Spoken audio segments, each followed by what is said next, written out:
Faslun utawi iki ku fasal suci mubtilatu tayammumi utawi pira-pira perkara kang batalaken tayamum salah satu iku ana telu. Sekarang kalau sudah kita bahas fardu-fardu maupun rukun-rukun daripada bertayamum, sekarang fasal yang membahas terkait tentang hal-hal yang dapat membatalkan tayamum. Sebagaimana wudu ada hal-hal yang membatalkan wudu, merusak wudu kita, sehingga harus mengulang wudu kembali dari awal. Begitu juga ketika bertayamum. Dalam bertayamum juga gitu, ada hal-hal yang dapat membatalkan atau merusak tayamum kita, dan harus kita kenali supaya kita tahu bahwa tayamum kita itu batal dan harus mengulang kembali dari awal. Marupane barang abtola kang batalaken apa ma'al wudu aing wudu. Yang pertama adalah semua hal yang membatalkan wudu. Apa saja yang membatalkan wudu itu juga membatalkan tayamum. Masih ingat apa yang membatalkan wudu kemarin? Ada 4, ya kan? Ada 4 yang dapat membatalkan wudu, keluarnya sesuatu dari kubul maupun dubur, ya. Itu kan membatalkan wudu, kecuali sperma, baik yang terbiasa maupun yang enggak biasa. Angin ataupun yang lainnya. Kemudian apalagi? Hilangnya akal, ya kan? Hilangnya akal. Kecuali tidur yang menempelkan pantatnya ini di atas tempat duduknya semisal. Kemudian yang ketiga adalah bersentuhan kulit dengan kulit antara laki-laki dan perempuan yang sama-sama dewasanya dan bukan mahramnya. Ini juga ketika bertayamum, ya. Maka ketika bertayamum kemudian melakukan hal itu, maka hukumnya adalah batal tayamumnya. Yang keempat yang membatalkan wudu adalah memegang, menyentuh kemaluan dengan telapak tangan bagian dalam. Ini yang membatalkan wudu, itu harus dipahami, sehingga apa yang membatalkan wudu juga membatalkan tayamum. Kemudian waridatulan metu sangka Islam, riddah tegese murtad. Waridatulan metu sangka Islam, naudzubillah, ya kharaja minal haq ilal batil, dari kebenaran menuju kepada kebatilan. Nah, sebab-sebab yang dapat merusak Islam kemarin ada 3, masih ingat?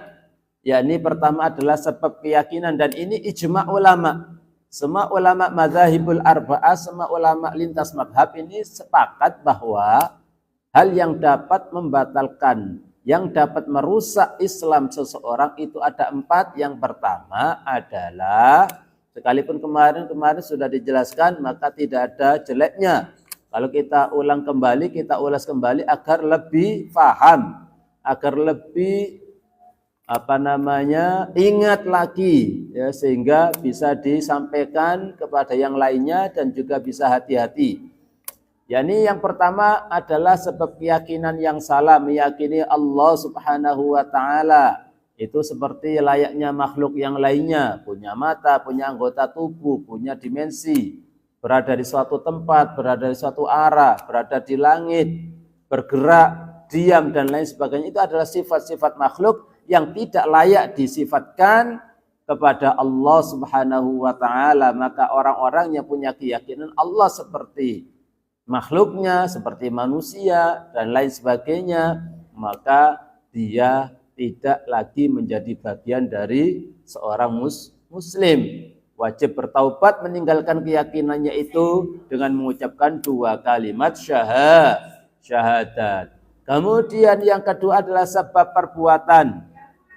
Perbuatan adalah membuang mushaf di tempat-tempat yang kotor, ataupun menginjak-injak mushaf, atau menulis mushaf dengan darah haid semisal, atau menyembah berhala, bahkan menyembah manusia pun, menyembah orang tua pun, menyembah ibunya juga juga termasuk hal yang dapat merusak Islam seseorang. Kalau sujud kepada ibunya tujuannya untuk mengagungkan, maka hukumnya haram. Tapi kalau tujuannya adalah untuk menyembahnya, maka hukumnya adalah keluar dari Islam. Kalau pengen menyentuh, ya, karena tidak boleh kita sujud di luar sholat, itu tidak boleh. Ya, tidak boleh kita sujud selain di dalam sholat dan di dalam sesuatu yang memang disyariatkan seperti sujud tilawah, sujud syukur itu disyariatkan dalam Islam. Tapi selain itu kita tidak boleh sembarangan sujud di luar sholat. Kalau pengen mencium kakinya ibu, ya ibunya suruh duduk di atas kursi, kamu di bawah sehingga kakinya ibu diangkat dicium, nggak sampai sujud. Ini juga harus dimengerti dan difahami. Kemudian yang ketiga yang menyebabkan rusaknya Islam adalah sebab yang merusak Islam adalah sebab ucapan. Ada ucapan-ucapan yang di situ dapat merusak Islam seseorang. Ya, jadi ada ucapan-ucapan yang dapat merusak Islam seseorang, seperti mencaci maki Allah, mencaci maki para nabi dan para rasul, para malaikat, mencaci maki seluruh ulama, mencaci maki syiar-syiar Islam dan lain sebagainya. Itu adalah ucapan-ucapan atau mengkafirkan seorang muslim tanpa ada sebab.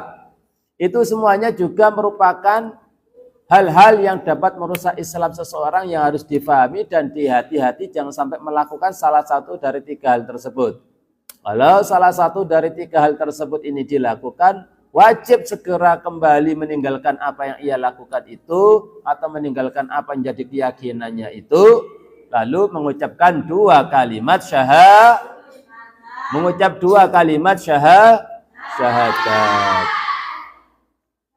Kemudian watawahumul ma'ilan nyipto anane banyu, kenyono anane banyu. Intayammama lamun tayammum sapa al mutayammim lifakti krono kasepen alma. Hal yang ketiga yang dapat membatalkan tayamum adalah menyangka, punya prasangka bahwa ada atau mendapatkan air.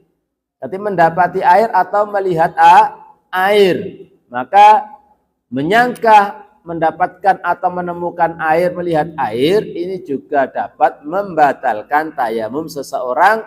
Itu berlaku apabila tayamumnya ini karena tidak mendapatkan air. Tapi kalau ada orang bertayamum bukan karena tidak ada air, tapi karena sakit, dia bertayamum bukan karena tidak ada air, air ada. Lalu kenapa dia bertayamum? Karena memang penyakitnya tidak bisa menggunakan air. Kalau menggunakan air lama sembuhnya atau penyakitnya semakin parah. Lah ini sekalipun melihat air ya tidak berpengaruh terhadap tayamumnya karena memang dia bertayamum bukan karena tidak ada air.